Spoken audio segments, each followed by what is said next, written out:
Hello everyone. आज से हम हमारे चैनल लिटरेचर इज लाइफ के ऊपर कल्चरल मटेरियलिज्म से रिलेटेड अपना पहला लेक्चर शुरू करने वाले हैं। और ये एक सीरीज रहेगी कल्चरल स्टडीज की, जिसके अंदर हम कल्चरल स्टडीज के सारे जो टॉपिक्स हैं उनको कवर करेंगे। सारे राइटर्स, उनके वर्क्स एंड जितने भी मेन कंसेप्ट्स रहेंगे उनको हम इन डेप्थ देखेंगे। ये कोई शॉर्ट वीडियोस नहीं रहेंगी जिसमें हम लाइक एक कंसेप्ट को डिस्क्राइब कर दे या फिर एक राइटर्स के कुछ वर्क्स को बता दे।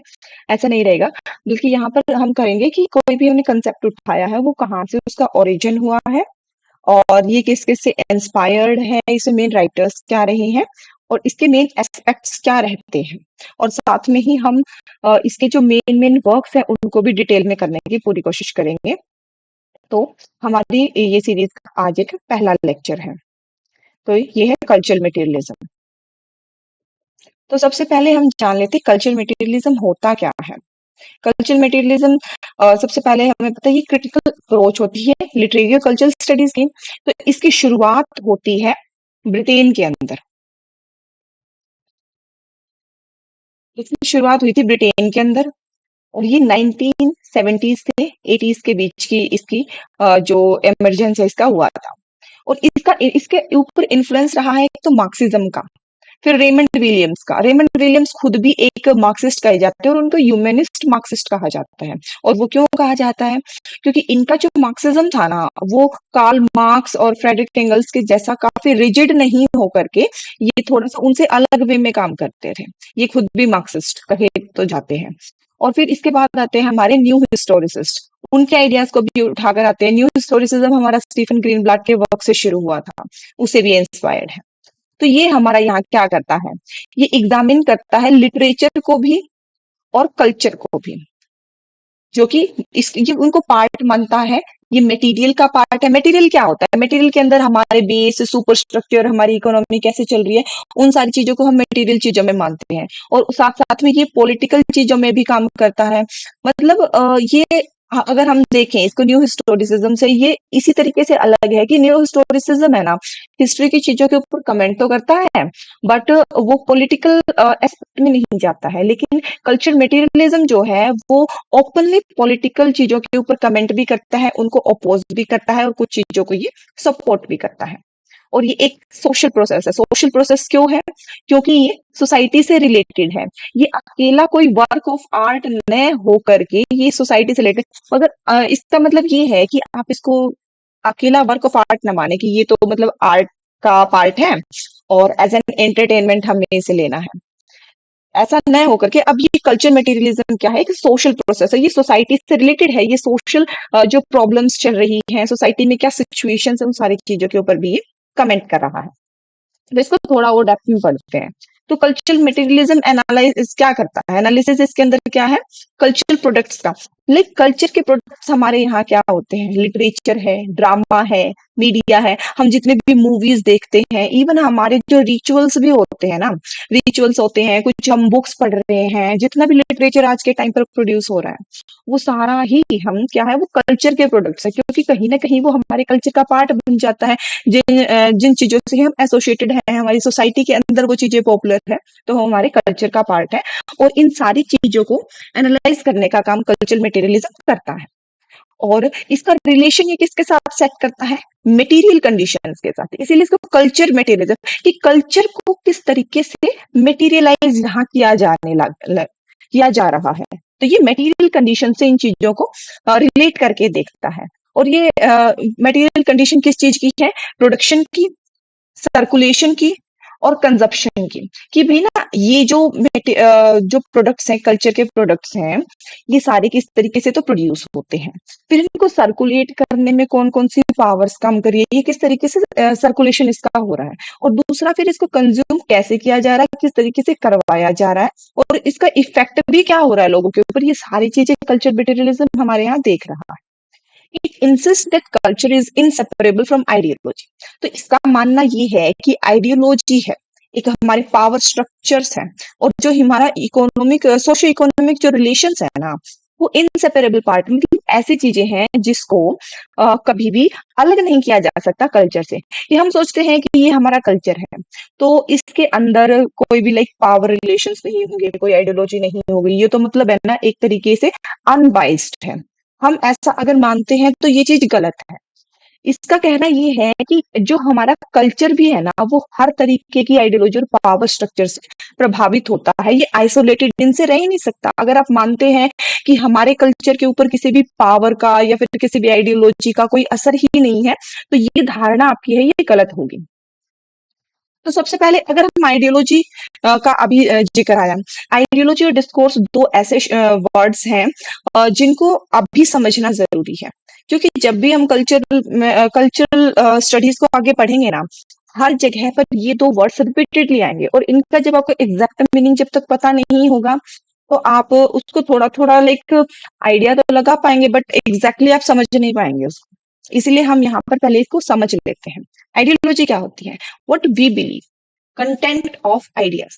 तो देखिए, मैं क्या मानती हूँ कि फॉर एग्जाम्पल हमारी सोसाइटी में काफी लोग हैं, हर तरीके की विचारधारा, उनके आइडियाज होते हैं, अलग अलग होते हैं।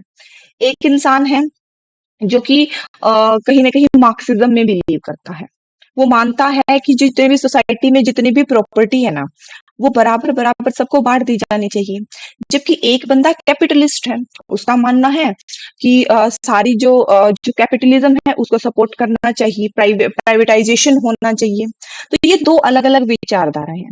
ऐसे ही जब हम सोसाइटी में एक जेंडर के बेस पर देखते हैं, तो एक पेट्रियार्की भी एक विचारधारा है और एक फेमिनिज्म भी एक विचारधारा है।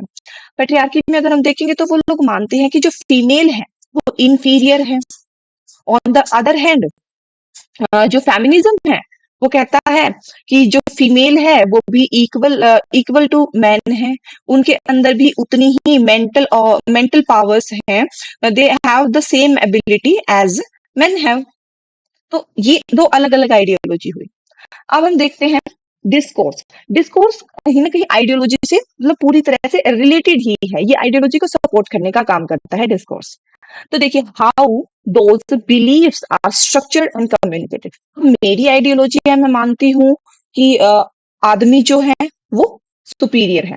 तो अब मैं उस आइडियोलॉजी को किस तरह से स्ट्रक्चर करूंगी, उसको कैसे कम्युनिकेट करूंगी। अब मान लो मैं ही कोई बुक लिखने लग जाऊं और मेरी जो आइडियोलॉजी है वो पेट्रियार्की वाली है, तो मैं क्या करूंगी, मैं अपनी बुक के अंदर भी वैसे ही आइडियाज कम्युनिकेट करूंगी। और सोसाइटी में जब कोई भी लाइक किसी भी जनरेशन का कोई इंसान अगर उस बुक को पढ़ेगा, तो मेरे आइडियाज उसके पास कम्युनिकेट होंगे, और कुछ लोग ऐसे भी होंगे जो उससे अफेक्टेड भी होंगे। तो यहाँ क्या हुआ, ये एक डिस्कोर्स हो गया, ये एक जो तरीका है, ये माध्यम है, ये डिस्कोर्स हुआ जिसमें मैं लैंग्वेज का यूज कर रही हूँ, कुछ प्रैक्टिसेस का यूज कर रही हूँ, नॉलेज का यूज कर रही हूँ। नॉलेज क्या है, अब मैंने बुक लिख दी वो तो नॉलेज होगी। प्रैक्टिसेस क्या है, हमारी जो सोशल प्रैक्टिसेस हैं, हमारे जो हम रीति रिवाज बोलते हैं, उन चीजों के थ्रू भी पेट्रियार्की को सपोर्ट किया जाता है। हमारी अभी जब हम लैंग्वेज की बात कर रहे हैं, तो लैंग्वेज में क्या है कि लैंग्वेज जो है ना कहीं उसी पेट्रियार्कल बिलीफ को भी आगे बढ़ा रही है। अभी डेल स्पेंडर का एक वर्क है मैन मेड लैंग्वेज, उसमें वो यही कह रही है कि जो हमारी जो लैंग्वेज है जो कि सोसाइटी में यूज हो रही है, वो भी कहीं ना कहीं पेट्रियार्कल बिलीफ्स जो है उन्हीं से प्रभावित है।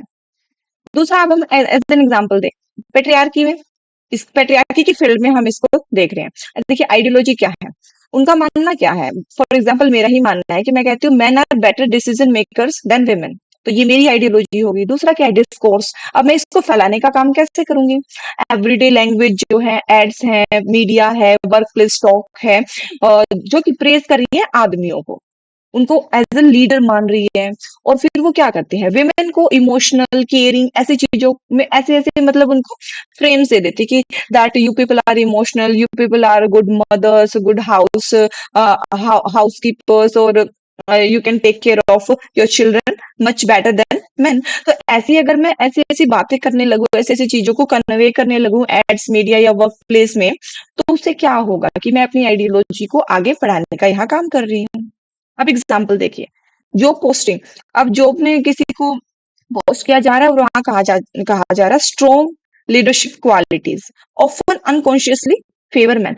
तो लीडरशिप है ना, ये वर्ड ही अपने आप में है ना रिलेट कर दिया गया है कि लीडरशिप की बात आ रही है, तो वहां पर यहाँ पर ऑब्वियसली मैन ही होगा।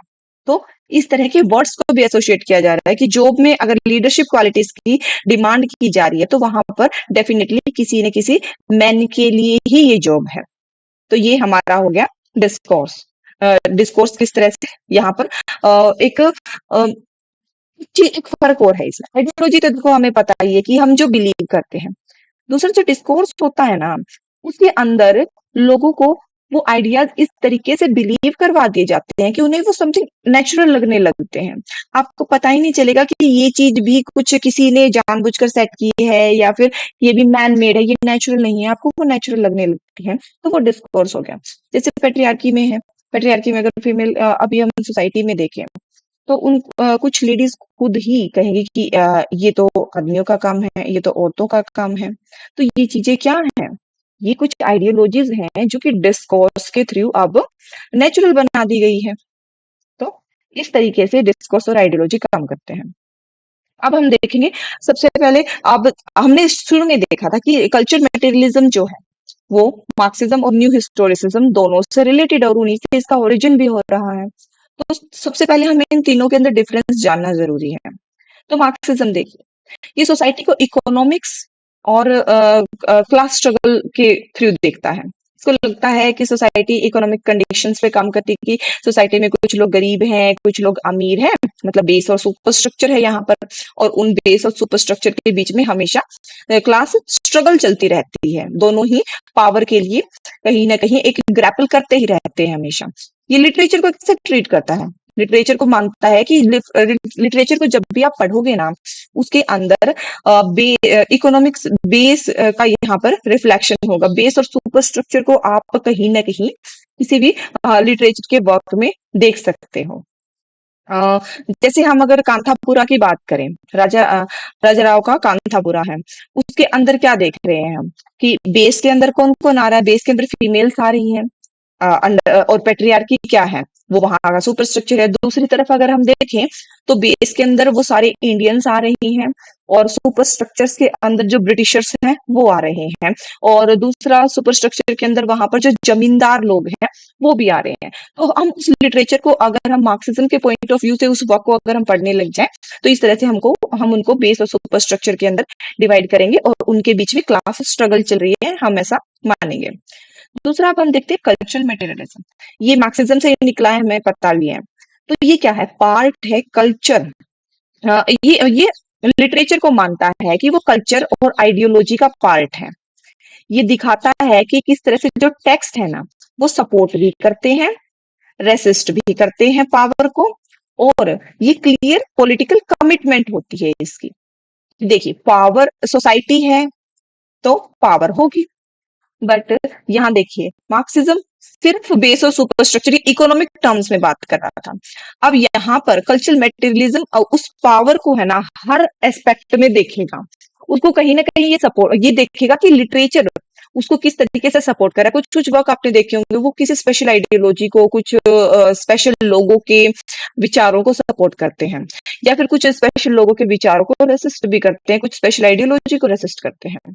और ये पॉलिटिकल कमिटमेंट होती है, मतलब एक तरीके का पॉलिटिकल काम ही ये होता है। ये पूरे अनबायस्ड नहीं होते हैं। तो इस तरह से कल्चर मटेरियलिज्म काम करता है। तीसरा हम देखते हैं न्यू हिस्टोरिसिज्म। ये लिंक करता है टेक्स्ट को और हिस्ट्री को। ये कहता है कि कोई भी वर्क ऑफ आर्ट है ना, वो हम आइसोलेशन में नहीं पढ़ सकते हैं कि आप जो है एक वर्क ऑफ आर्ट को, कोई भी लिटरेरी वर्क है उसको पढ़ लिया और आप उसका मीनिंग निकालोगे। ये कहते हैं ऐसा पॉसिबल नहीं है कि या फिर आप हिस्ट्री पढ़ रहे हो अकेला और आप हिस्ट्री को समझ जाओ। ये कहता है कि इसने एक राइटर ने भी बोला, मॉन्ट्रोज ने बोला है कि historicity of text and textuality of history. इसका मतलब क्या है कि टेक्स्ट को हम हिस्ट्री के साथ पढ़ेंगे और हिस्ट्री को हम टेक्स्ट के थ्रू पढ़ेंगे, मतलब दोनों ही एक दूसरे का रिफ्लेक्शन होती है। तो ये कहता है कि ये काफी इससे पिछले वाले से ये ज्यादा डिस्क्रिप्टिव है, लेकिन ये पॉलिटिकल नहीं है। सबसे मेन डिफरेंस कल्चरल मटेरियलिज्म और न्यू हिस्टोरिसिज्म के बीच का यही है कि कल्चरल मटेरियलिज्म की पॉलिटिकल कमिटमेंट है, जबकि न्यू हिस्टोरिसिज्म पॉलिटिक्स से थोड़ा सा दूर भागता है। कल्चरल मटेरियलिज्म वालों को क्या है, इनको थोड़ा सा रॉबिन हुड बनने का शौक होता है। ये डायरेक्टली क्या है कि एड्रेस करते हैं कि क्या प्रॉब्लम्स चल रही है सोसाइटी में, किस तरीके से कुछ लोगों को सप्रेस किया जा रहा है, और उनके अधिकारों की भी ये बात करते हैं।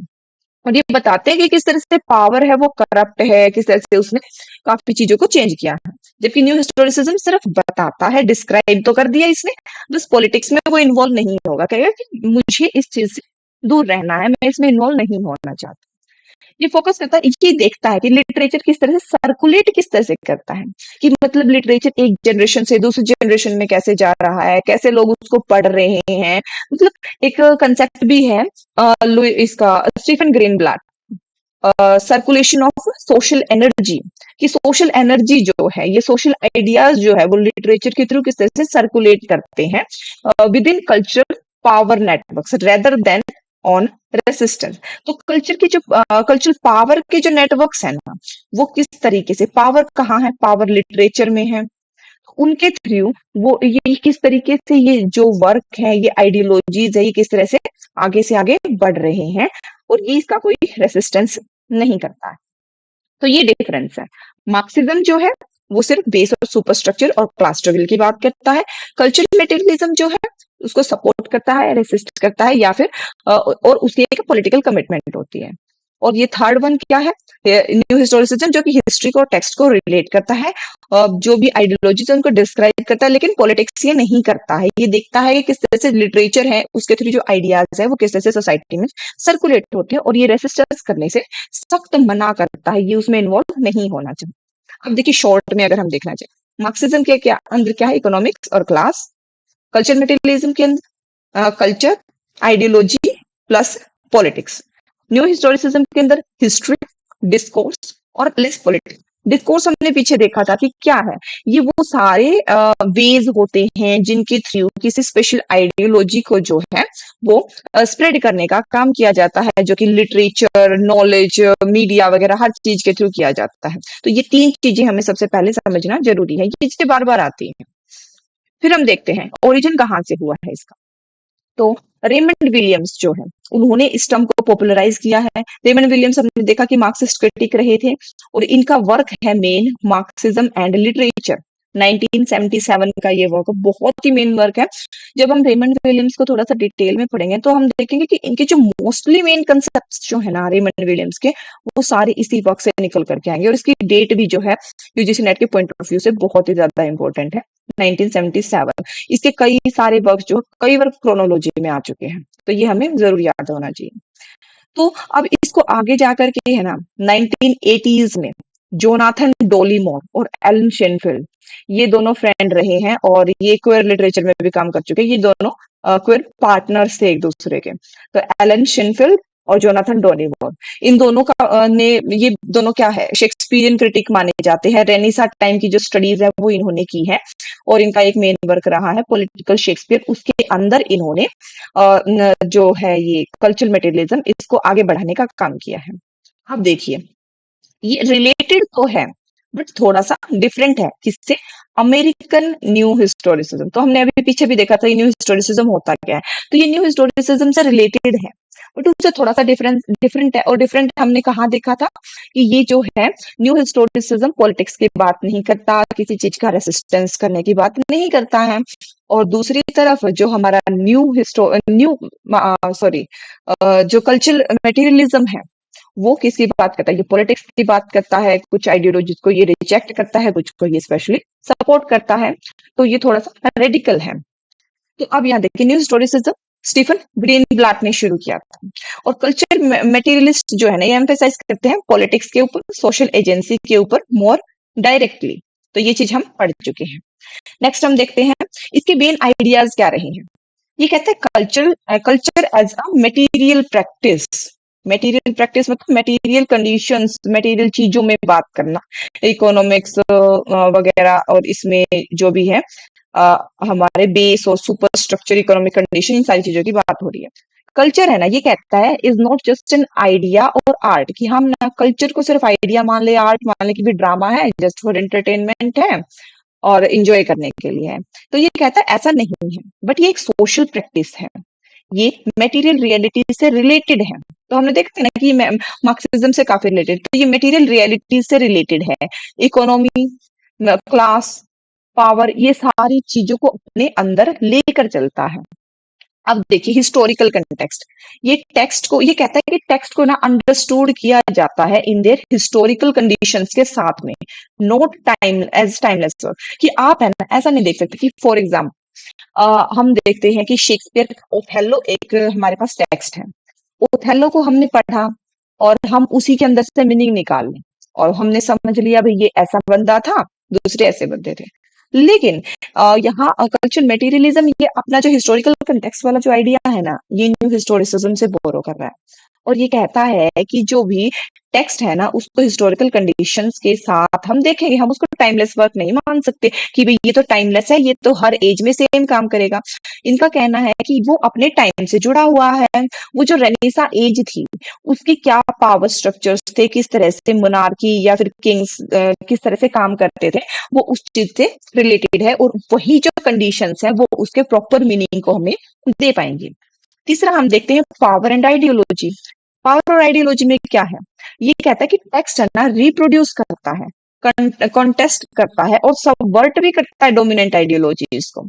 देखिए टेक्स्ट जो है ना, टेक्स्ट यानी लिटरेचर, एक ऐसा जबरदस्त मैं बोलूंगी टूल होता है किसी भी राइटर का, जिसके थ्रू वो क्या कर सकता है, किसी भी आइडियाज को, जो कि पुराने आइडियाज चलते आ रहे हैं, पेट्रियार्कल जो आइडियाज चलते आ रहे हैं, उनको रिप्रोड्यूस कर सकता है, उनको काफी स्ट्रेंथ दे सकता है।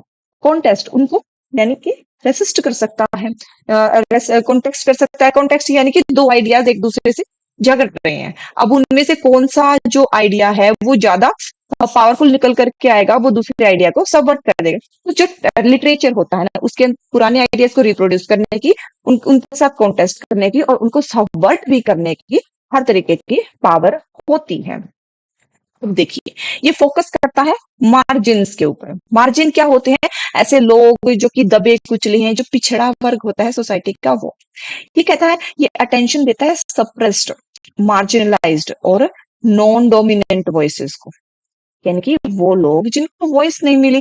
फॉर एग्जाम्पल हमारी सोसाइटी में दलित वर्ग है और यहाँ पर ब्रिटिशर्स के टाइम में इंडियंस हुआ करते थे और खासकर जो लोअर लोअर लोअर क्लास जो इंडियंस हुआ करते थे, मैं वही कहूंगी ये दलित में जो आते थे वो लोग, उनकी आवाजें किस तरीके से दबाई गई है ना, उन चीजों के ऊपर फोकस करता है कल्चरल मटेरियलिज्म। ये कहता है कि किस तरह से लाइक ना उस टाइम पर जो लिटरेचर प्रोड्यूस हुआ वो किस तरीके से हर हर बंदे का पर्सपेक्टिव तो बताता था, लेकिन उसने कहीं ना कहीं दलितों का पर्सपेक्टिव नहीं बताया। उसने कहीं ना कहीं कोई अपर क्लास जो बंदा है वो कोई वर्क ऑफ लिटरेचर लिख रहा है तो उसके आइडियाज तो हमें पता चल गए, लेकिन उसके बिहाइंड जो है बाकी आइडियाज जो रह गए वो क्या है, वो मार्जिनल आइडियाज है और उसको निकालने का काम करता है कल्चरल मटेरियलिज्म। जब हम उसको हिस्ट्री के कंटेक्स्ट में पढ़ेंगे तब हमें ये चीज पता चलती है। पॉलिटिकल कमिटमेंट, अब यहाँ देखिए कल्चरल मटेरियलिज्म जो है ना ये ओपनली पॉलिटिकल है। ये बात हम कई बार पढ़ चुके हैं और ये क्वेश्चन है ना अब तक तो नहीं आया है, बट इन फ्यूचर ये आने के चांसेस हैं, पूरे पूरे चांसेस हैं। तो पॉलिटिकली एंगेज्ड ये होता है, ऑफ्टन कमिटेड है ये progressive and leftist change. Leftist पहले ये देखिए होते कौन है, एक तो मेन स्ट्रीम के लोग होते हैं, एक होते हैं लेफ्टिस्ट। लेफ्टिस्ट जो है जो मेन आइडिया जो चल रहा है, मेन आइडियोलॉजी जो सोसाइटी में चल रही है उसके खिलाफ काम करने वाले लोग लेफ्टिस्ट होते हैं और जो कि प्रोग्रेसिव आइडियाज की बात करते हैं। तो ये पॉलिटिकल कमिटमेंट इस तरह से इसकी है। तो हमने देखा, इसको रिपीट करती हूँ, इसमें मटेरियल प्रैक्टिस है, यानी ये वाला आइडिया है हमारा मार्क्सिज्म से। हिस्टोरिकल कंटेक्स्ट है, ये आइडिया है हमारा न्यू हिस्टोरिसिज्म से। पावर एंड आइडियोलॉजी है इसके अंदर, तो ये हम कहीं ना कहीं इसको न्यू हिस्टोरिसिज्म से और मार्क्सिज्म से दोनों से रिलेट कर सकते हैं। फोकस ऑन मार्जिन ये हमारा मार्क्सिज्म से रिलेटेड है और पॉलिटिकल कमिटमेंट इसकी होती है, ये भी हम कहीं ना कहीं मार्क्सिज्म से जोड़ सकते हैं कि किस तरह से पॉलिटिक्स है वो दूसरे लोगों को दबाने की, सॉरी दबाने की नहीं, इसके अंदर ये पॉलिटिकल कमिटमेंट लेकर के आता है, ये थोड़ा चेंज की बात करता है, थोड़ा रेडिकल है ये। अब इसके अंदर की फिगर्स और वर्क्स देखते हैं। रेमंड विलियम्स का यहाँ मार्क्सिज्म एंड लिटरेचर के पीछे भी आया हमारा 1977 का मोस्ट इंपोर्टेंट वर्क है ये। फिर यहाँ है कल्चर एंड सोसाइटी, ये भी रेमंड विलियम्स का है, 1958 का ये वर्क रहा है। फिर जोनाथन डोलिमोर, एलन शेनफील्ड, जिनका हमें पता है कि ये शेक्सपियरियन क्रिटिक है, रेनेसां स्टडीज इन्होंने की है। इनका मेन वर्क रहा है political Shakespeare, new essays in culture materialism, 1985 का वर्क है। ये भी बहुत ही इंपॉर्टेंट वर्क मैं बोलूंगी। फिर हमारा यहाँ आ गया कैथरीन बेल्सी का क्रिटिकल प्रैक्टिस, ये आया है 1980 का वर्क है। टेरी ईगल्टन, ये मोस्टली तो हमें पता है ये मार्क्सिस्ट क्रिटिक माने जाते हैं। इनका वर्क रहा है लिटरेरी थियरी एंड इंट्रोडक्शन, 1983 का वर्क है। ये वर्क भी आजकल काफी पूछा जा रहा है, लेकिन ये ज्यादा रिलेट नहीं है न्यू कल्चरल मटेरियलिज्म से, लेकिन कुछ कुछ एस्पेक्ट्स में ये इसको इस थियरी को आगे बढ़ाने का काम करता है। तो ये जो मेन राइटर्स इसमें रहे हैं वो हम देख चुके हैं। और आज की इस वीडियो के लिए इतना ही। और नेक्स्ट वीडियो में हम क्या करेंगे कि इसके अंदर जो ये राइटर्स अभी हमने पढ़े हैं, जिनकी मैंने लिस्ट देखी है कल्चरल मटेरियलिज्म के अंदर, इनको हम इन डेप्थ इनके सारे वर्क्स को डिटेल में करने की पूरी कोशिश करेंगे। तो आज की वीडियो में इतना ही। Thank you very much. Have a good day.